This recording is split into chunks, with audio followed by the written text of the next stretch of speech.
Say it as if you believe it. Amen. Amen. What wonderful 2 months we have spent together.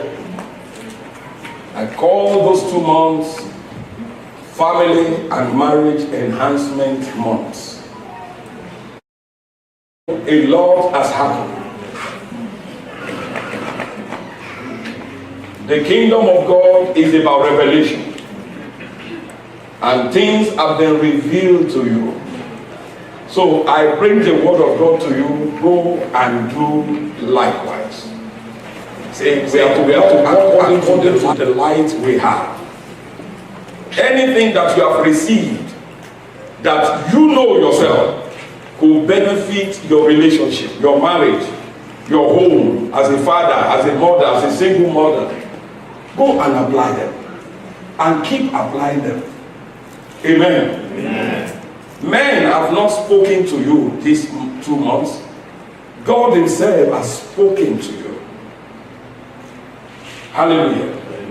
And like we saw this morning in John chapter 2 verse 5, Jesus' mother got revelations about him. Even before he made any miracle, without him doing anything, he knew every word that proceeds from this boy's mouth must be obeyed.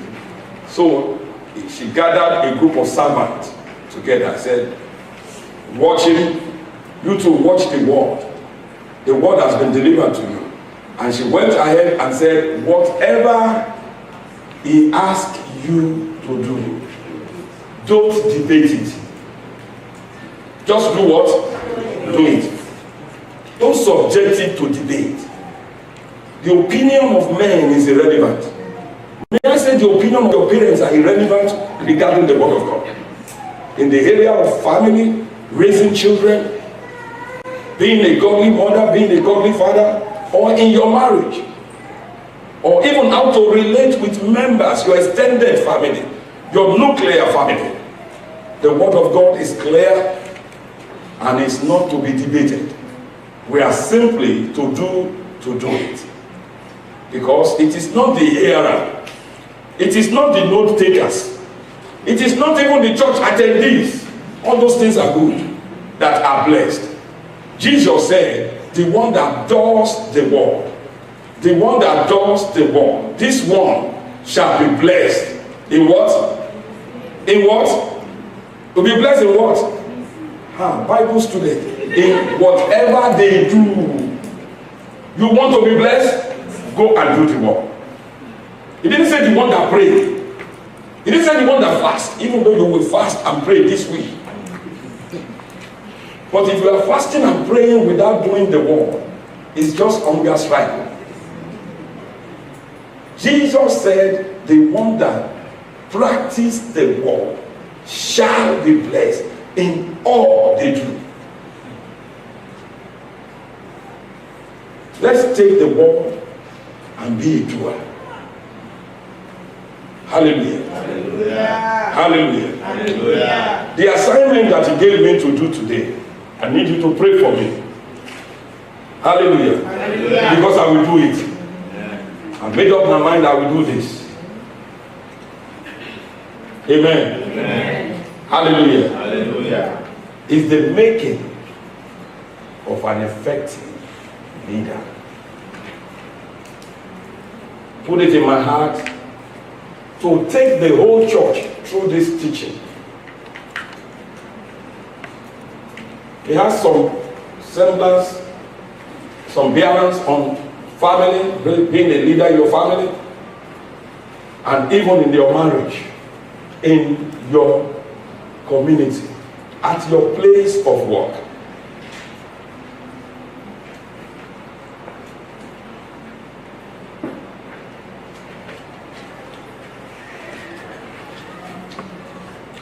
I have 3 scriptures here that we will use to look into it. And we will run as far as we can go. God is helping us. Exodus chapter 3. Let's start from Exodus chapter 3. verse 7 to verse 10. The New King James Version. And the Lord said, I have surely seen the affliction or the oppression of my people. The oppression of my people who are in Egypt, and have heard their cry because of their taskmaster. For I know their sorrows, so I have come down to deliver them out of the hand of the Egyptians, and to bring them all from that land to a good and large land, to a land flowing with milk and honey, to the place of the Canaanites, and the Hittites, and the Amorites, and the Perizzites, the Evites, and the Jebus people. Is it not in your Bible? The Jebusites. Now therefore, verse 8 detailed what God wanted to do. He wanted to deliver his people. But how come he said, I have come down? You thought God himself would just show up and say, people follow me, let's go. But it can't work that way. God could not operate that way. He needed someone to walk in and walk through. He has to have a man. When I say a man, it could be a male man or a female man. Not the one that doesn't know their gender anyway. So he said, now therefore, behold, the cry of the children of Israel has come to me, and I've also seen the oppression with which the Egyptians oppresses them. Come now, speaking to Moses. God said, come now, therefore, and I will send you to Pharaoh, so that you may bring my people, the children of Israel, out of Egypt. God said he has heard their cries. He has seen their tears. And he wants to deliver them. But there is a limitation. God has heard the cries in your family. Yes, your marriage is not going well. God has heard your prayers. But there is a limitation. In addition to everything that has been coming your way from October till last Sunday, and even this morning, there is a limitation. There is a place that a man must stand for the mighty delivering hand of God to work. There is the need for a leader. Without a leader, there can't be deliverance. Even though God desires deliverance for his people. God has to work in someone. To have godly children that will honor God, there is a need for somebody to lead them. For that marriage to succeed, there is a need for leadership in that marriage. And that's where we are. That's where we are. Let's go to Psalm 78. I'm painting there are 4 leaders. But we look at 3 now. And in the course of the teaching, we'll see another leader. Psalm 78. We have seen the leader Moses to deliver the whole nation. Let's see the leader David. Psalm 78. Psalm 78 and verse 72. Somebody say, thank you, Jesus. Thank you, Jesus. Is it up there? Okay. I'm trying to find my psalm. Psalm 78. Because that may go off anytime, so let me help you mine. Verse 72. So he, now, let's even take it from 70. Verse 70. God also chose David, his servant. David is whose servant? And we're going to talk about being a servant of God. You don't need the title pastor to be a servant of God. You don't need the title deacon, evangelist, apostle to become a servant of God. And we will get there. A servant of God. He said, I have found David. He chose also David, his servant. Took him from the sheepfold, from following the ewes that had young, and brought him to shepherd Jacob, his people, to shepherd the whole nation, and Israel his inheritance. God wanted to be the shepherd. He wanted to provide and supply the needs of his people, but he was limited. He needed a man again. And so what did David do? So David shepherded them according to what? How did David do it? The integrity of his heart. And what? He guided them by what? Skillfulness. So leaders must have integrity. Leaders must have skills. If not, they will fail. And God's plan will become an illusion. Are you the leader in your family? You need God, you need integrity, you need skill. If not, the mission will be aborted. Can I show you one more leader? Philippians chapter 4. And then we put it all together. Philippians and chapter 4. Verses 8 to 9. Paul the Apostle speaking here, one of the greatest leaders of any generation. He said, finally, my brethren, whatever things are true, whatever things are what? Noble, whatever things are right or just, whatever things are what? Pure, whatever things are lovely, whatever things are of good report, if there is any virtue, if there is anything praiseworthy, meditate or think on these things.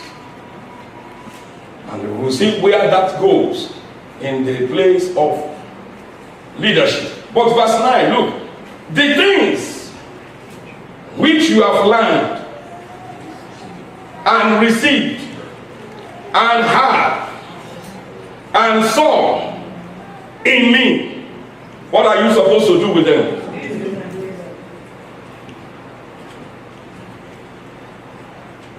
And then what will happen? The God of peace will be with you. How many of us can actually speak like Paul?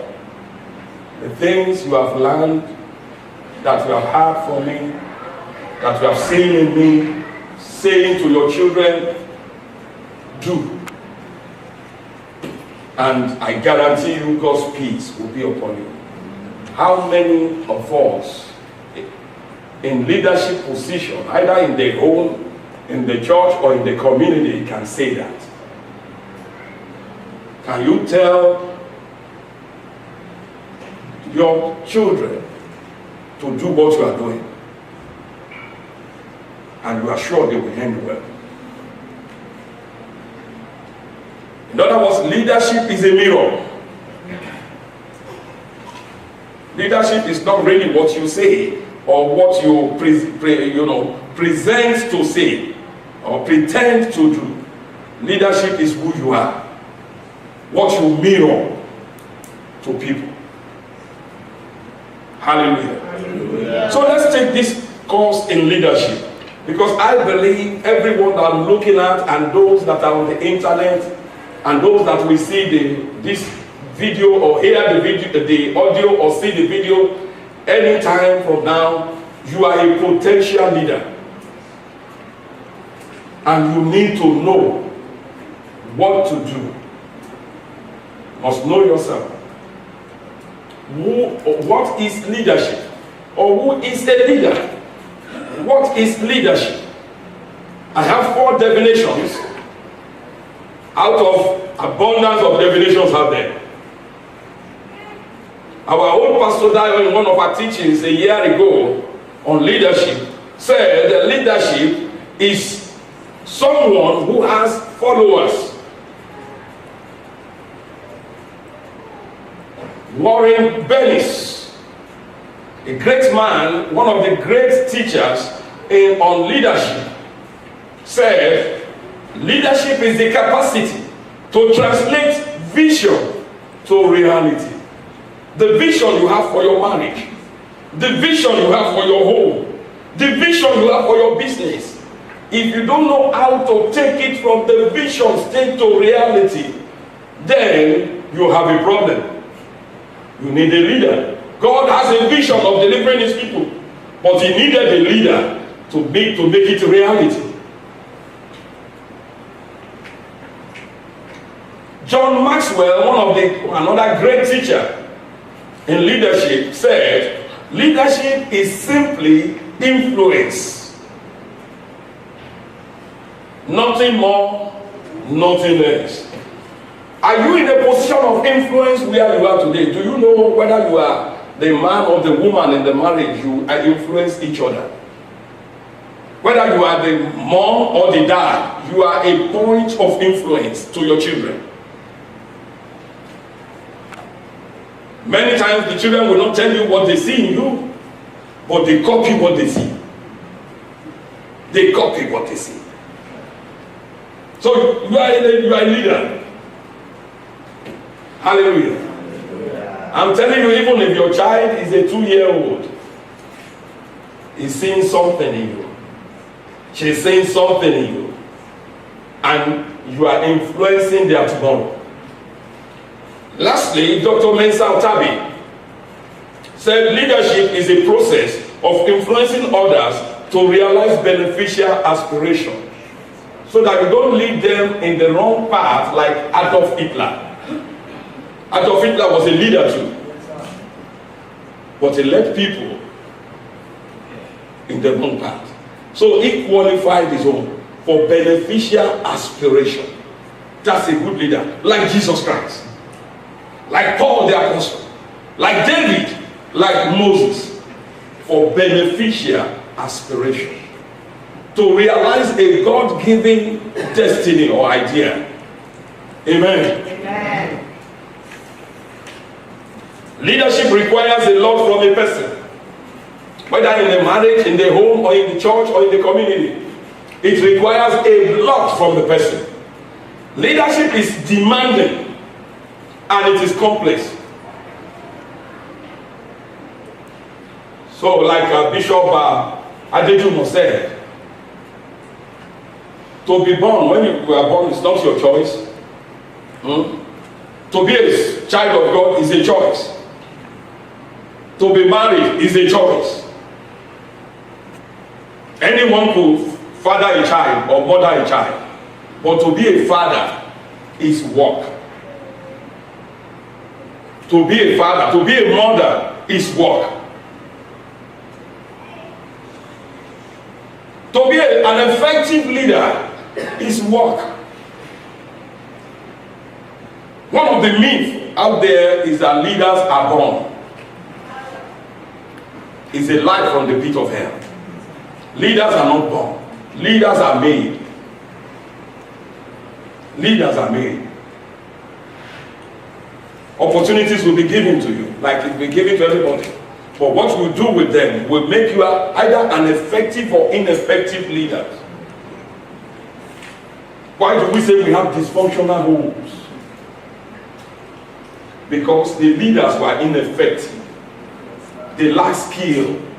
Sometimes they lack integrity of heart. They were leaders. And many of our parents did not know they were leaders. They did not know that they were shaping and influencing who we are today.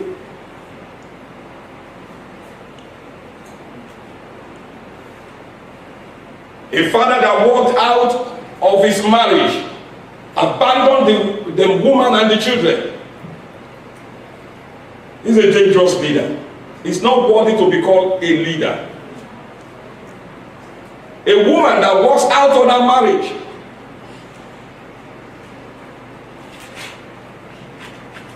for no just cause that my husband is an illiterate, and now I have a master's degree.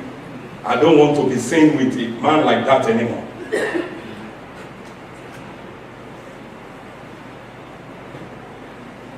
We are leaders. The one that stole the money that belonged to the community and built 5 houses, one for each of his children.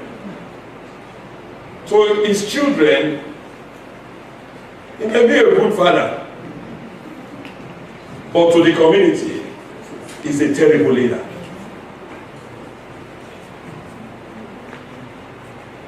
So this thing cuts across the pastor that took the church money and ran to Ghana. Always happening.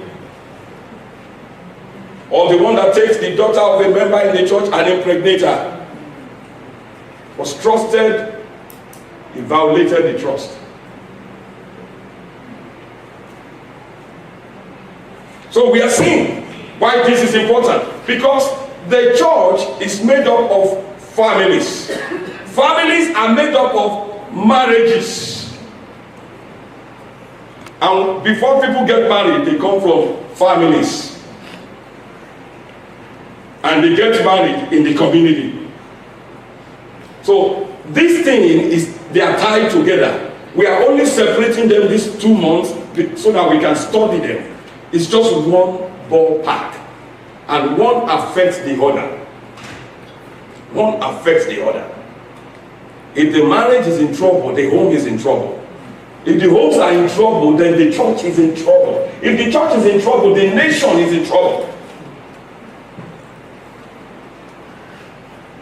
And if the nations are in trouble, mankind is in trouble. Hallelujah. Hallelujah. So let's see what we can do. Leadership requires a lot from a person. It's going to require a lot from you as well. And you know, some of you know that. Some of you know that. Some of you have felt the weight. I know a number of our mothers here that by default, they find themselves to be single moms, raising teenagers in this nation where everything goes. They have felt the weight, and many have cried and shed tears. I can't do this anymore.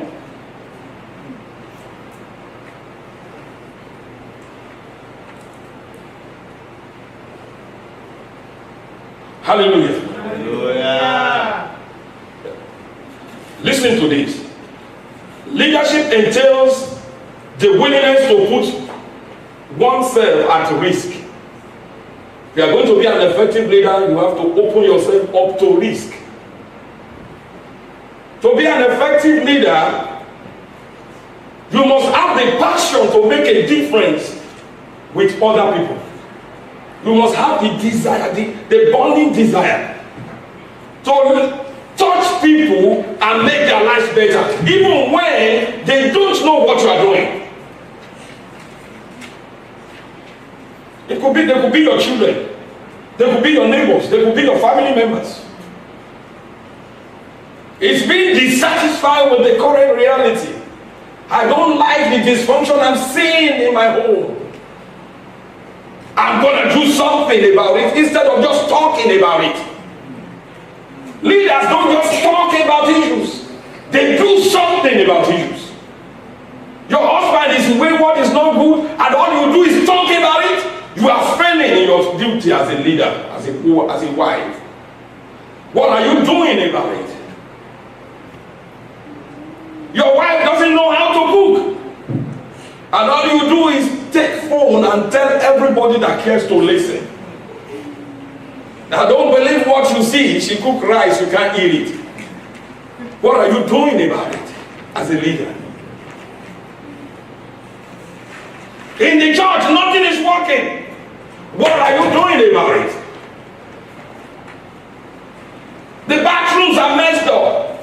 Leaders don't complain, they fix it. Hallelujah. Hallelujah. It's about taking responsibilities while others are making excuses. Leadership is about seeing the possibility in a situation, while others are seeing limitations. Personally, in my life, I don't want to hang around people that believe something can be done. In fact, I don't even want to say hi to them. I don't want you to tell me that something can be done when God said all things are possible. I don't want you to show me my oh yeah, pastor, don't even try that. It can't work. Who told you it can't work? Oh, nobody has ever done it, and so what? That doesn't mean it can't work. Thomas Edison tried electricity something over 90 times. He failed. If he has given up, maybe mankind will still be in darkness. No. If you fail in one area, you just know that that method doesn't work. Try another method. Try it. You fail in one marriage, that doesn't mean marriage is bad. It doesn't mean it's the end. It doesn't mean all men are bad. Because one man was bad. Or one woman was bad. Don't generalize things. Amen. Amen. Hallelujah. Hallelujah. It is having an open mind and open heart. Open mind to new ideas. Maybe I'm not doing this thing right. Maybe this is not the way that will make me stay married. Maybe as a mother, this is not the way to raise children with TV and iPad. Maybe as a father, I need to stop going to clubs and watching pornography. Amen. Amen. Maybe there are better ways to do what I'm called to do. No, that's the way my father did it. That's the way my father did it. And it's working for him. Who told you? When was the last time your father cried before you? You know, if our parents will open their mind and their heart, they will cry. That son, don't copy me, I did it wrong. Especially our mothers. They will tell you I only stayed because of you. What I had was slavery, not marriage. And here we are trying to bring their idea from Togo, from Ghana, import it to North America and think it will work. And I'll never eat soup that is cooked from that enter fridge. My father eats fresh soup every day. Maybe I need to go to my village and employ a slave girl and bring here.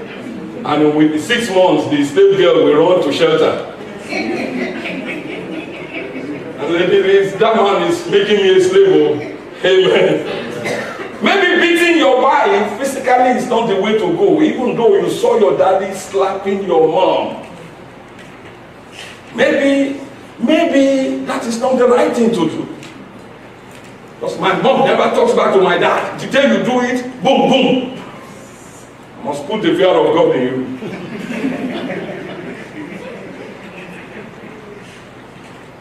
To the glory of God, I have raised my hand only one time. It didn't come down. She's here. If I'm lying, she knows she will tell you. Not that the thoughts never came. Oh, many times the devil will bring the thought. Why don't you give her one?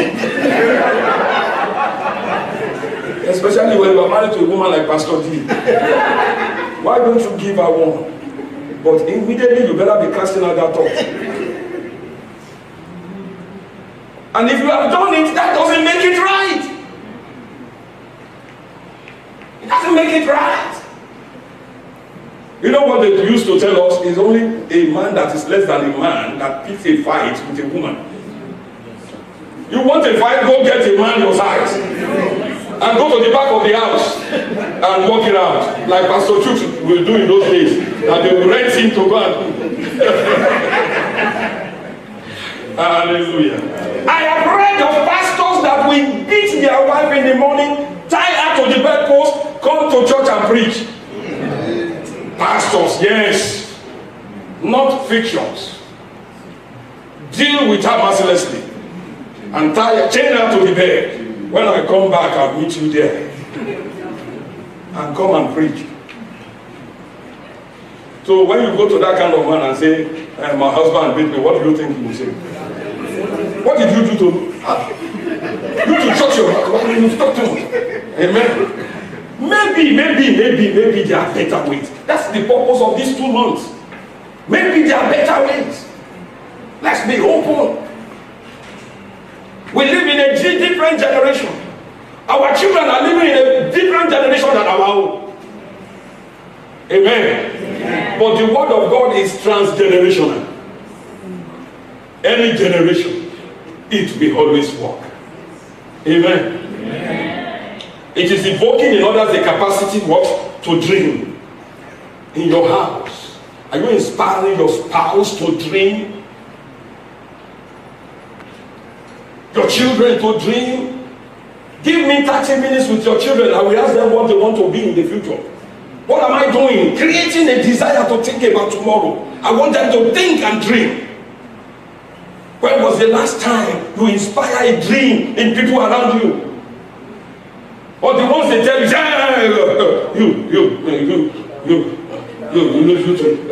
you think it's for women like you? No. Esther was destined for greatness, but it took a Mordecai to make that dream come alive.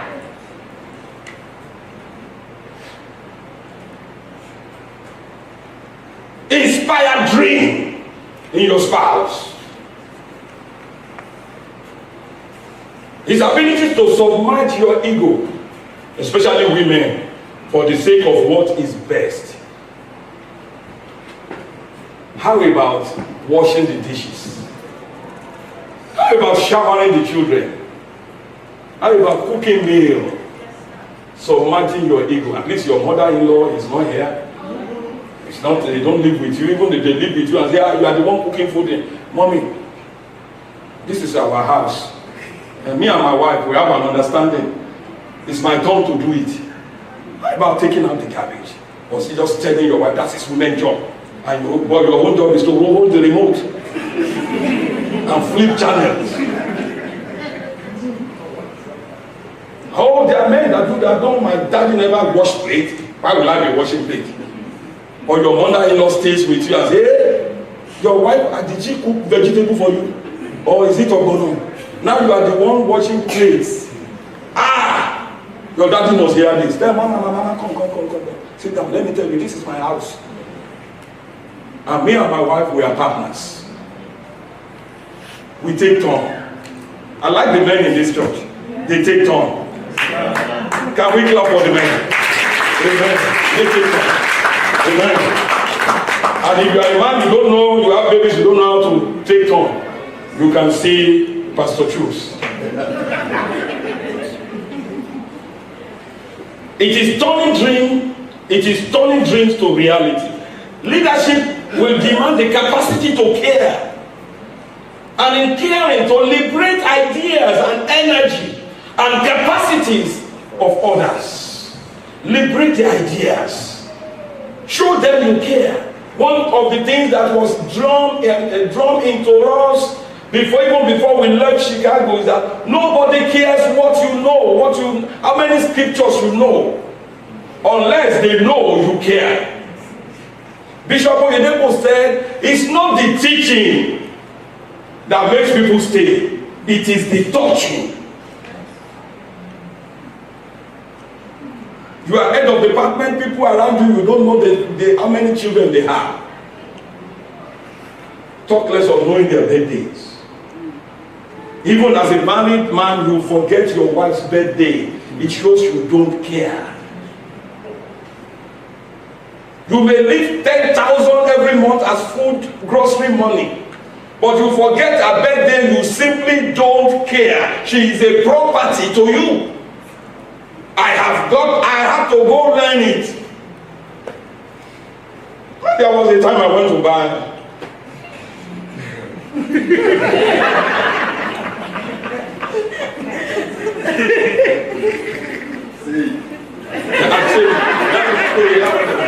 I'll leave that to Pastor Nico.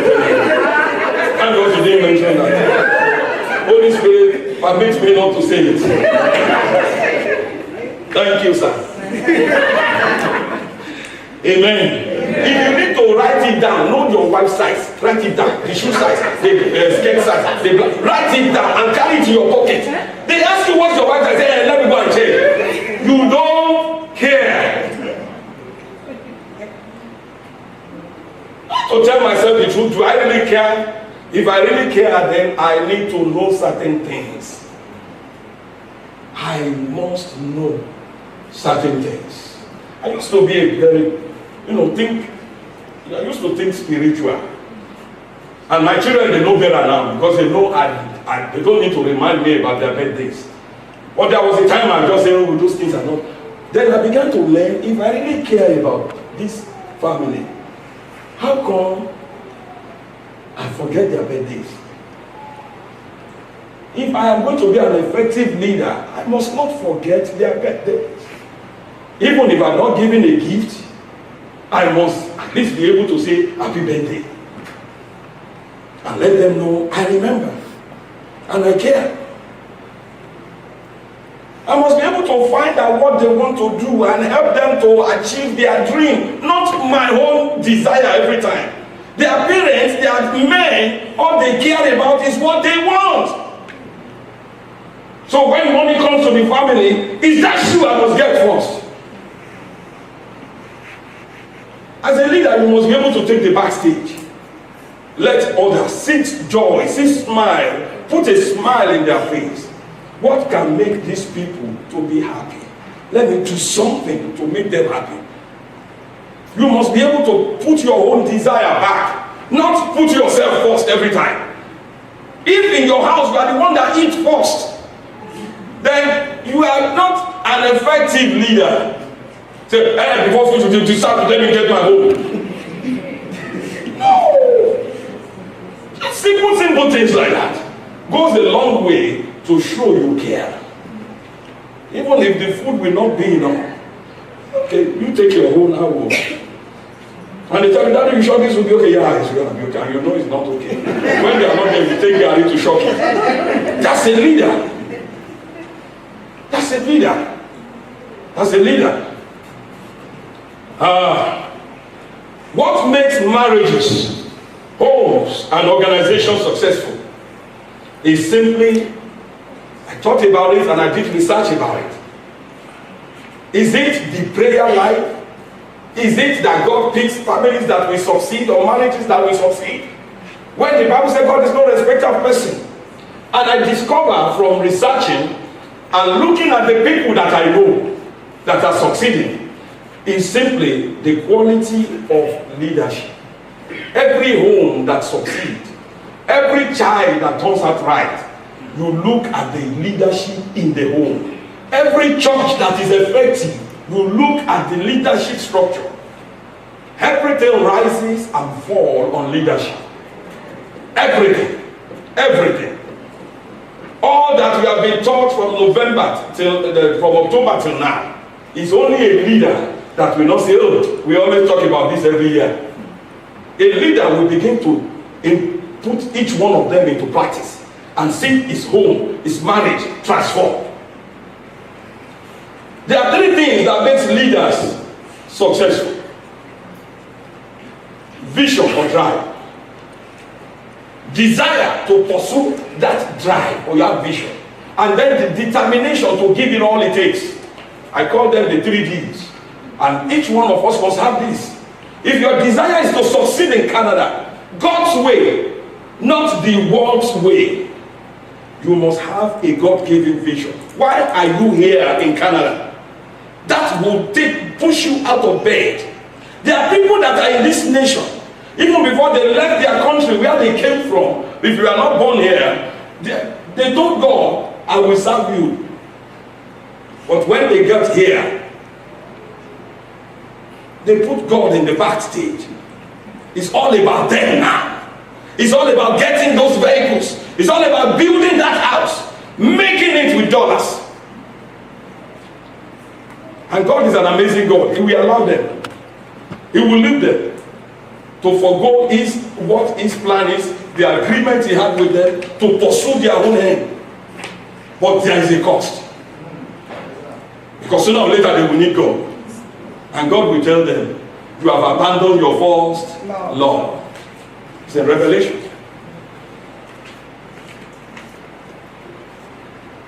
So you need a vision, you need a drive. What drives you?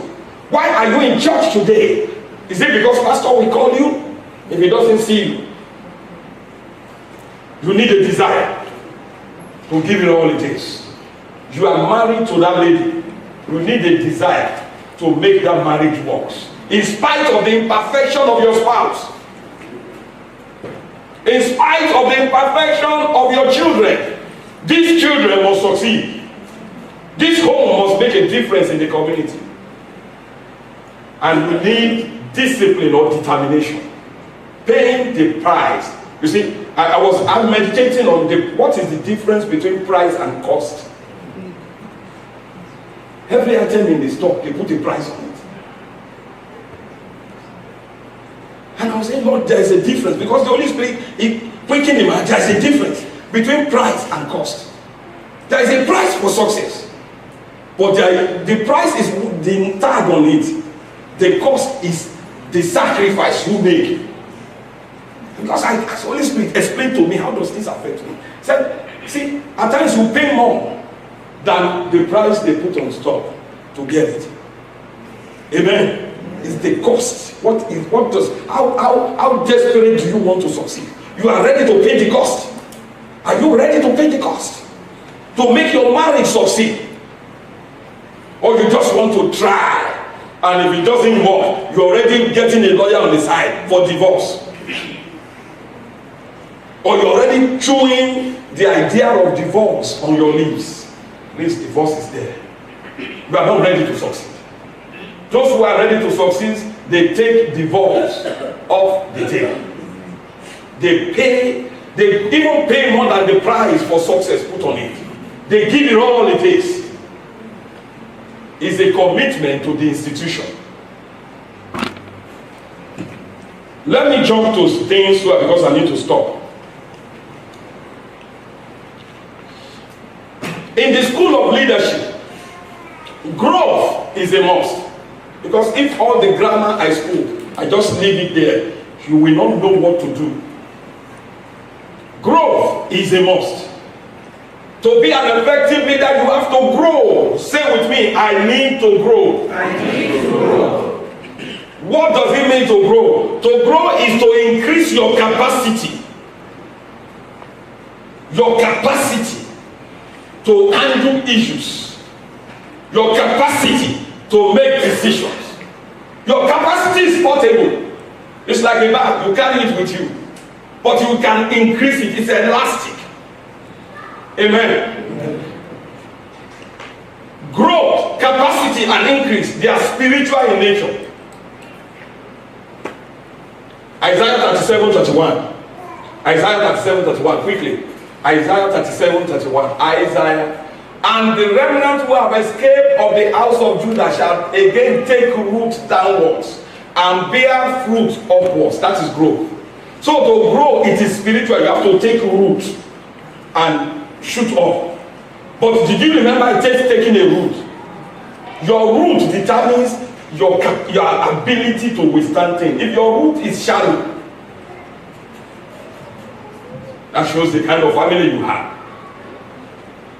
Growth is also a command. We saw that in 2 Peter chapter 3 verse 18. It said, you grow. It's a command. Grow. God said, grow. Look at your neighbor and say, neighbor, grow up. Whether you are a mom or a dad, grow up. Gloria Copeland said, get over it. Get over it. Get over it. Stop building freely. Everything. Grow, grow, grow. Marriage is not for babies. Marriage is for matured men and women. Amen. Amen. Hallelujah. Your level of capacity determines what comes your way. Now, in the scripture, Jesus showed us something In Matthew chapter 25, let me show you that. This is very important. Watch this and you like it. Verses 14 to 15. Matthew 25. See, for the kingdom of heaven, are you a member of the kingdom of heaven? Is as a man traveling to a far country who called his own servants, not his own sons, not his own babies, his own servants, and delivered his goods to them. Next verse. And to one he gave 5, to another he gave 2, to one he gave 1, to each according to what? According to his own ability or capacity.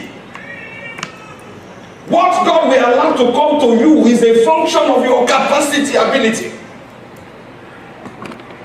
So if what you are receiving from God is, you feel you want more, increase your capacity.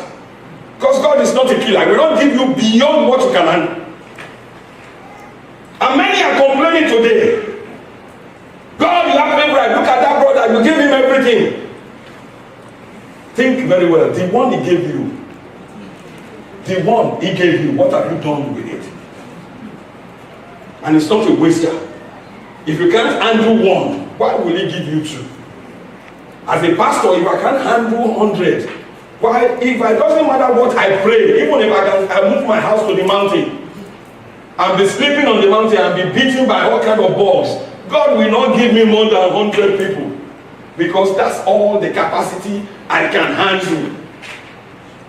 So at times it's not what you pray for, it's what can you handle.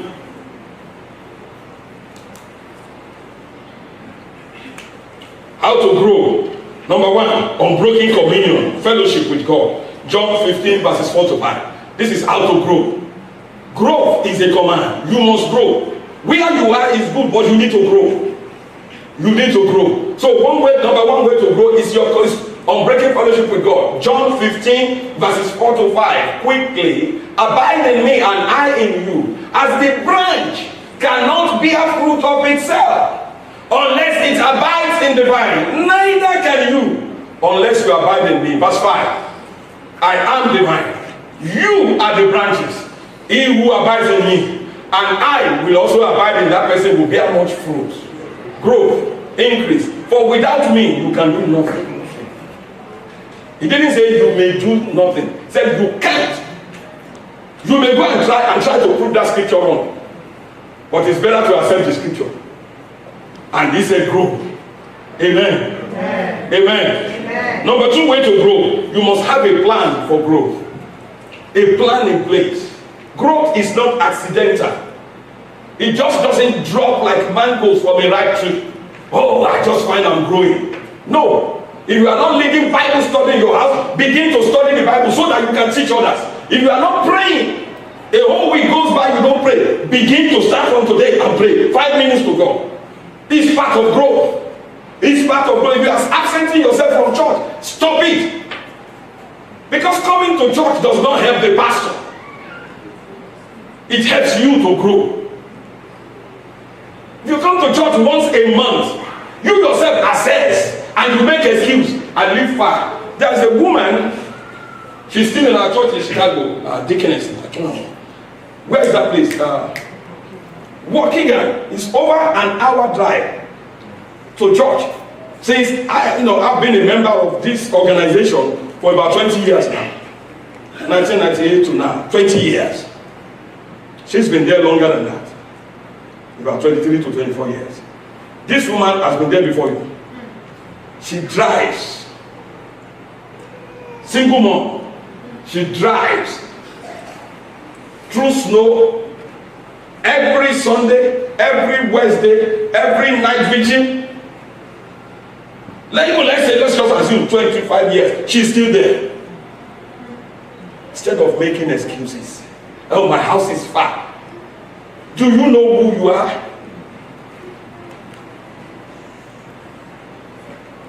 Hallelujah. Her children are grown. She has 2 children. They are doing well today. They are married. Doing well. She's still serving God with the same passion. With the same humility. Prayer, study, fasting, and acting on the word. Without these ones, you cannot grow. Number 3, third way to grow, information. Nobody grows without knowledge. Information is key to grow. My people are destroyed. Knowledge. Like I was telling somebody, don't just read every jargon they put on the internet.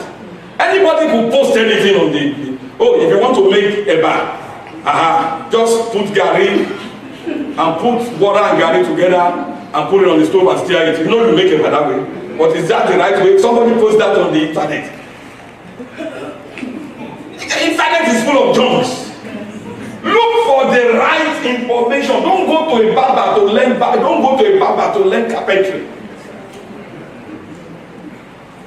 You want to learn carpentry, look for a successful carpenter and join yourself as an apprentice, either by their books or in person.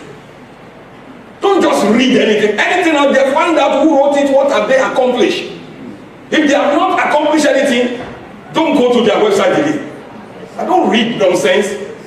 I don't just take any word, any teaching from any pastor. I want to see how long have they been in ministry. How impactful have they been? If they are you can't learn from such people. They just bring theories that have not been practicalized. That was a few years ago. I went to a pastor's retreat with pastor, and somebody that fresh from Bible school came to be teaching theology. And I told the leaders, I said, I don't have time for this. I didn't come from Toronto to go and learn theory. I have issues waiting for me. I have people that have issues. I don't need to learn theological jargons. Give me somebody that has helped people, and I will sit down and learn. And people said, oh, he's so cocky, so arrogant. Then a few years after, they put that person in ministry. Not 1 year, she quit ministry. That's the person that wants to teach me. I've been on the ground years, so battling issues. And you are coming from theology, all the one your teacher taught you, that's the one I want to learn. No, I don't have time for that. I want to learn from somebody. She couldn't stand 1 year in ministry. Those theories, where are they? When you get on the road, then you know you need to learn from somebody that has been on the road, that have tackled problems bigger and tougher than you are facing. Those ones you sit down and tell me, sir, how is it done? Okay. Not the ones that will come and say, you know, St. Paul said, St. Jude also said, because St. Paul and St. Jude may not solve the problem. Hallelujah. 3 levels of growth. Quickly, let me give you this. I know you are looking to go. I want you to go. But everything we are saying will not make sense if you don't know what to do with it. How to provide leadership. There is a level of children. And that, unfortunately, is where many Christians are. The baby level. John 1:12. As many as received him, he gave them the power or the right or the privilege to become children. Everything is children level. You know children, they cry for everything. If baby Joy needs food, give her food, she will sleep. She wakes up again, that's children level.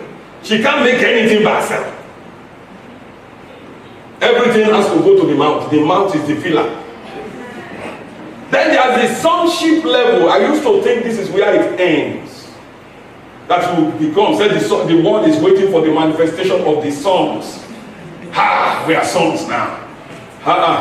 But checking through scriptures, I discover there is another level. The level Moses was, the level Jesus was, the level Peter was, the level Paul attained to. The servanthood level. The servant. Jesus said, whoever wants to be the greatest in this kingdom must be the servant of all. Paul said, Paul, a bond servant of Jesus. David, the servant of God. Moses, God's servant. The real word is slave. That you become a slave of Jesus. Bishop Adejumo said he has reached that level. He said now he doesn't get anything.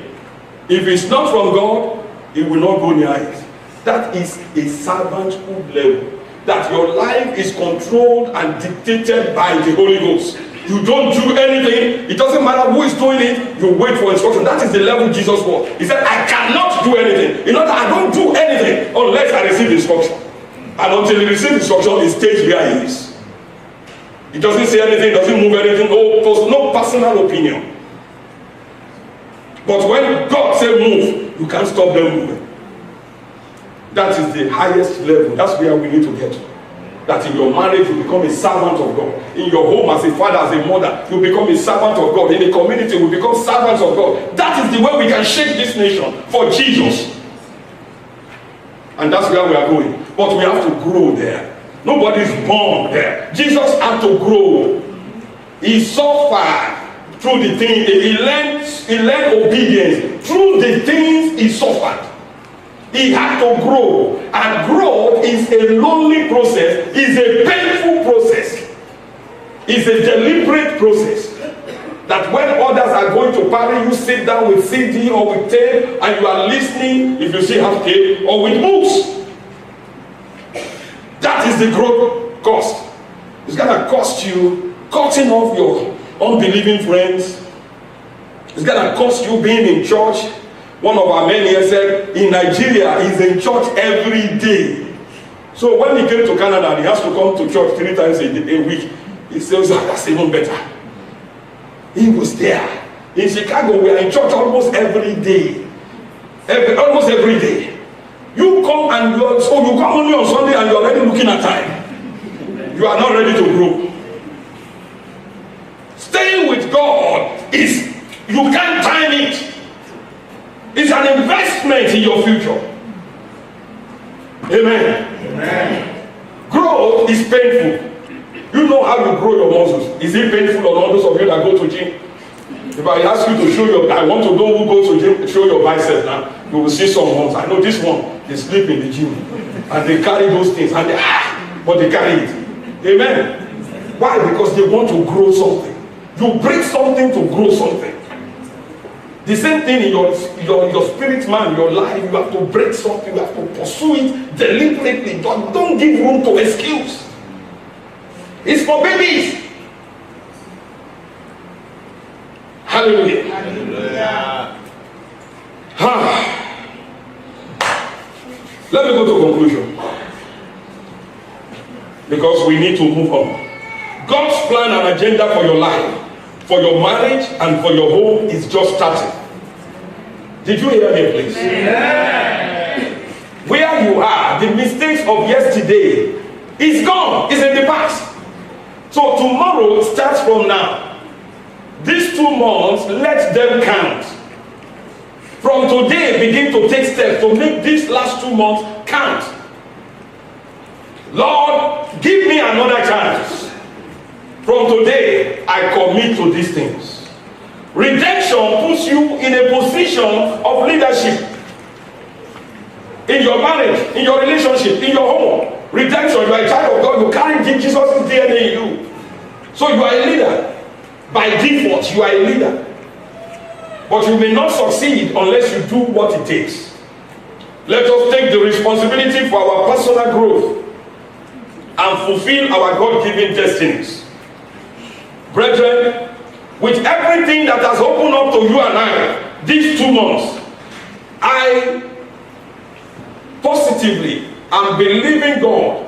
I see, even this morning, I see a glorious wave of success. Please hear me.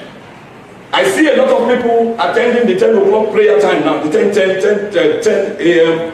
on Sundays. That gives me confidence. For the past 2 weeks, I've seen a lot of people attending. I've seen more people attending the early morning Bible study. That is why I have confidence that there is a new wave of glory blowing over this church. Amen. And when the cloud is moving, you better be part of it, or else you will be left behind. My prayer is that you will not be left behind. Amen. There is a shift in the atmosphere. 2019 is a different year. I am bold to say that, but it's going to take those who are bold to step in. Put your feet in the water. Take your stand. Lord, I am part of the cloud. I refuse to be left behind. When Moses said, put your sandals on, eat the Passover lamb as if you are ready to go. If somebody sat down and be eating, they would have left him behind. God said, put your belt on. Said, because tonight you are going out. Your 2019 starts from now. Yeah. In the name of Jesus. Yeah. In the name of Jesus. Yeah. In the name of Jesus. Yeah. Hear me. As you diligently apply yourself to the practicality of this wealth of revelations that you have received from October till now, you shall become a living proof. Yeah. Whether the devil likes it or not, your life will become a reference point of positive things in the name of Jesus. May I say to somebody, your best days are right ahead. They are not behind you. No. The best, they are right ahead. You are stepping, God said, we are stepping our feet in oil. The best are right ahead. For each one that will believe God and apply themselves to the word of God. It doesn't matter how loud the enemy is. Goliath shouted at David, but David ran to him with the sling stone. I see you bringing down the head of every Goliath. Whether it is immigration or health or finance, I see instability in your marriage. I see those Goliaths coming down. Rise on your feet, people. I want to prophesy a fresh release of the spirit of sweetness and joy. Please hear me. Your spouse cannot give you joy. They are channels, they are not source.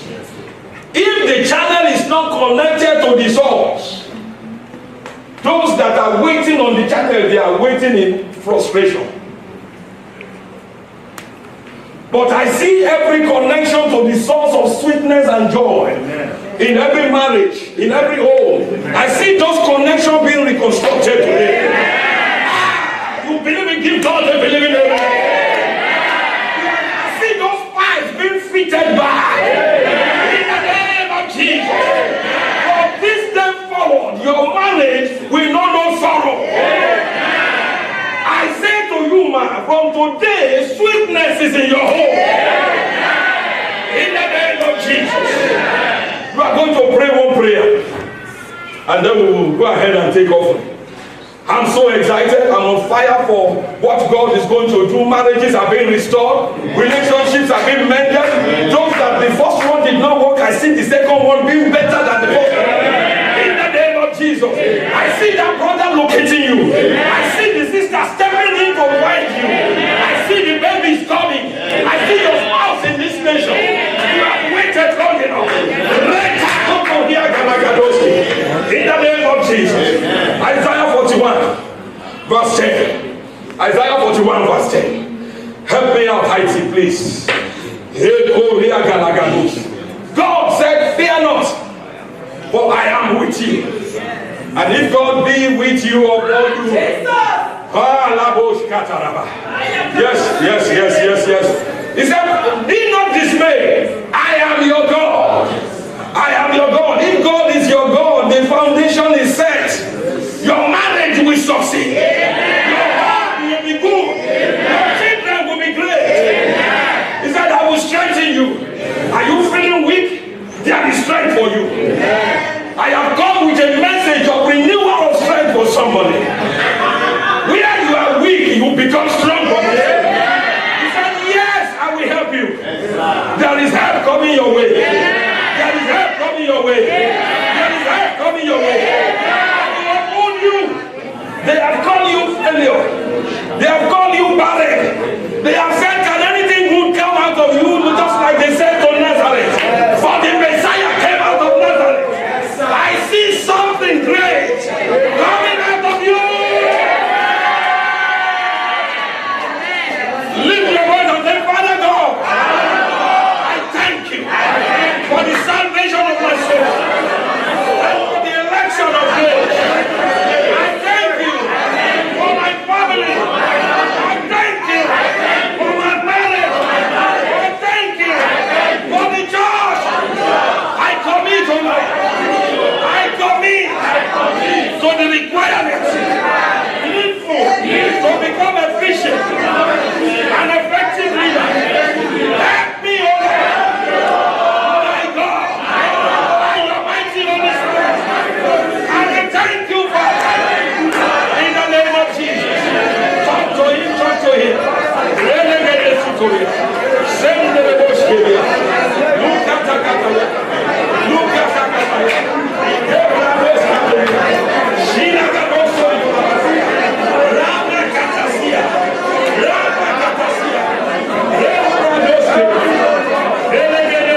a service without canceling removal orders, whether the ones that were written or they were big plans to write, whether you have received it or the enemy is planning one, we will cancel today. Amen. Hallelujah. Hallelujah. And because Jesus told Peter, he said the first fish, that means there could be second fish, there could be third, there could be fourth, there could be 1,000 fish. Peter will have become a fish merchant and be importing fish to Canada just with one hook.